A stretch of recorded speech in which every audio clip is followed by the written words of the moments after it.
Linear Algebra, Paper 1, Question 4. In this theorem,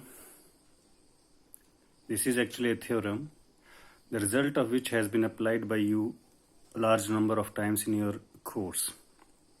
So first you look at the statement of the theorem. If W is a subspace of the finite dimensional vector space VF, then prove that dimension V over W is equal to dimension V minus dimension W. तो ये result था quotient spaces के लिए, तो वो आप apply कर चुके हैं बहुत बार. तो इसको प्रूव कैसे करना है, let us C.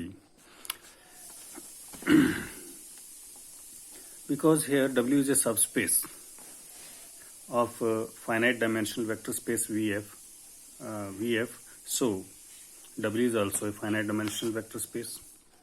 Therefore, let dimension of W is equal to n and dimension of W is equal to m, where m is less equal to n. तो देखो V एक बड़ा वेक्टर स्पेस था, W उसका सब space है. अगर W का डायमेंशन मैंने n लिया है और डायमेंशन मैंने V का n लिया है, यहाँ पर आपको V लिखना है ना कि W है. सो बी केयरफुल ओवर हियर. सो अगर डायमेंशन मेरे पास V का n है और डायमेंशन W का मेरे पास m है, तो m जो है वो less than equal to n होगा. तो लेट कर लो. बेसिस है W का जिसमें एलिमेंट्स हैं W1, W2, so on Wm.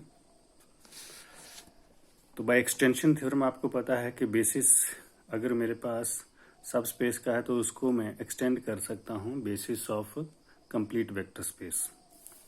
तो लेट करो कि कंप्लीट वेक्टर स्पेस का जो बेसिस बना वो W1, W2, so on Wm, m तक ये एलिमेंट और V1 से लेकर Vn माइनस m तक यहाँ एलिमेंट. तो टोटल मिला के ये n एलिमेंट हुए जो कि डायमेंशन था V का. अब मुझे ये सेट कंसीडर करना है V1 plus W, V2 plus W.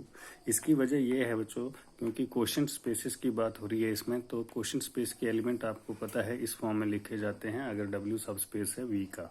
तो यहाँ पर V के एलिमेंट हैं V1, V2, सो ऑन, और साथ में ये सब स्पेस है. So this is nothing but set of all cosets in W.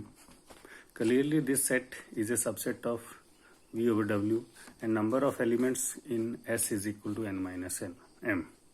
Now we shall prove that S is a basis of V by W. तो ये ध्यान दीजिए कि इसमें यही इंपॉर्टेंट बात है कि जो S मैंने कंसीडर किया है जिसमें number of element n minus 1, उसको मैं प्रूव करके देने वाला हूँ कि वो बेसिस बनाएगा V over W का.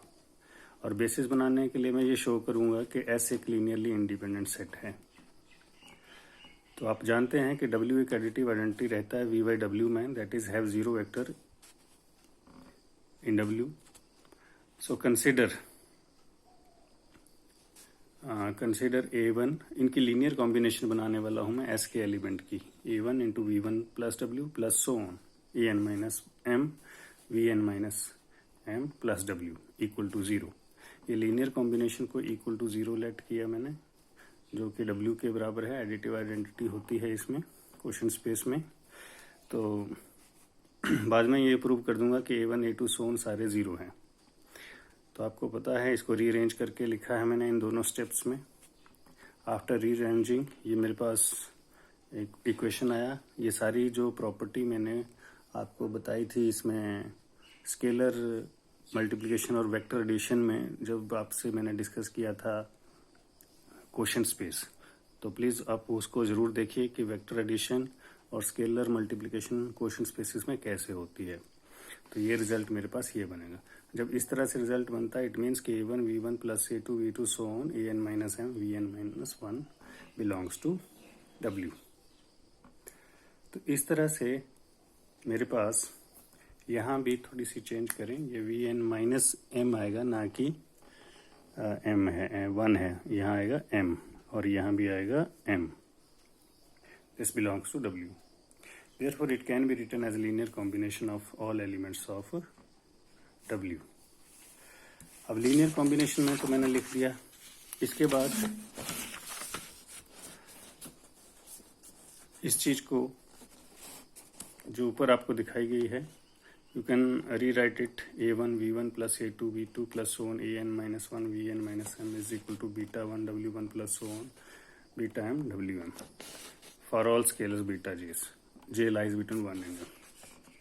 एक तरफ शिफ्ट कर दो सबको, तो इससे क्या होगा कि जो मेरे पास ये बीटा 1 बीटा 2 सो ऑन सारे जीरो हो जाएंगे, a1 भी जीरो हो जाएगा, माइनस a1 भी जीरो हो जाएगा, माइनस a2 भी जीरो हो जाएगा, an माइनस 1 भी। ऐसा क्यों होगा? ये सारे कोएफिशिएंट मैंने जीरो क्यों लिख दिए?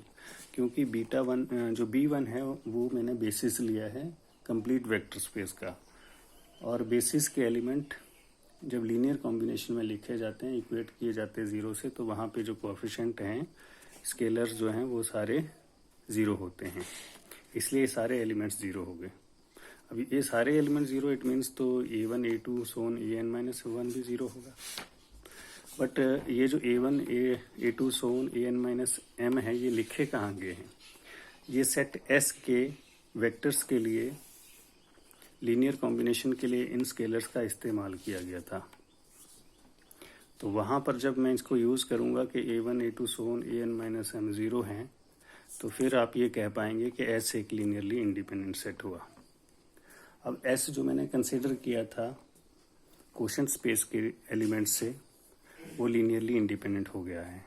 अब मैं ये प्रूव करूँगा कि लीनियर स्पैन जो S का है वो v/w आता है। उसके लिए मैं क्या करूँगा कि v/w का कोई एलिमेंट लेता हूँ, v प्लस w, और एक v एलिमेंट लेता हूँ मैं कैपिटल V से।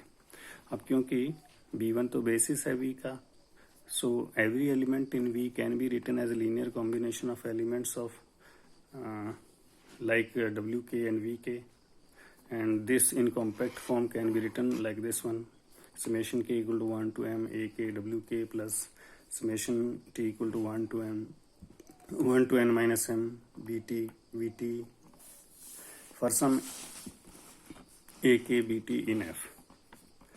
तब देखो ये जो v प्लस w है ये ऐसे बन, ये v की वैल्यू है सारी और ये w एज इट इज। अब आपको पता है w को रिपीट कर सकते हैं हम कितनी भी बार, और वैसे भी आप देखोगे ये जो एलिमेंट हैं वो सारे के सारे w में से हैं, इसलिए मैंने w लिख लिया इसको। अब इस w को मैंने स्मॉल w को कैपिटल W में रीअरेंज किया, तो क्योंकि w का ही एलिमेंट था तो w प्लस w जो है वो w ही रहेगा।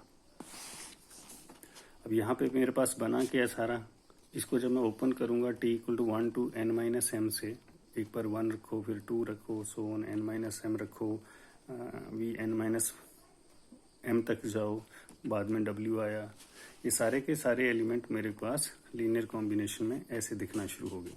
क्योंकि आपको पता है ये w एक बार लिखा है तो इसको मैं बार बार भी लिख सकता हूँ, वो भी मीनिंग w रहता है, और अगर आप बहुत बार लिखा है उसको तो एक बार भी लिख सकते हैं। यहाँ से ये फिर से स्केलर मल्टीप्लिकेशन की प्रॉपर्टी यूज़ हुई है। b1 आप यहाँ से कॉमन ले सकते हैं, यहाँ से b2 कॉमन ले सकते हैं, यहाँ से bn माइनस 1, क्योंकि b1 इंटू w जो है वो w ही रहता है। Now any element v plus w of v can be written as a linear combination of elements in S. Therefore, linear span of S is equal to v/w. Hence, S is a basis of v/w. Implies dimension of v/w is equal to number of elements in S. Actually, अभी तक मैंने ये prove कर दिया कि जो S है वो v/w का बेसिस एलिमेंट है। तो डायमेंशन v/w या किसी भी वेक्टर स्पेस का डायमेंशन वो होता है जो जितने उसके बेसिस में एलिमेंट होते हैं। अब बेसिस में एलिमेंट S में एलिमेंट थे n minus m, but n क्या था? वो डायमेंशन v था, m क्या था? डायमेंशन w था, तो डायमेंशन v/w हो गया dimension v minus dimension w। तो इस तरह से आपने थ्योरम के प्रूफ लिखने हैं। ऐसे वाले क्वेश्चन बहुत बार एग्जाम में देखे गए हैं, तो आप उसके लिए तैयार रहें, बार बार इसको लिखें, समझें और रिप्रोड्यूस करें। Thank you.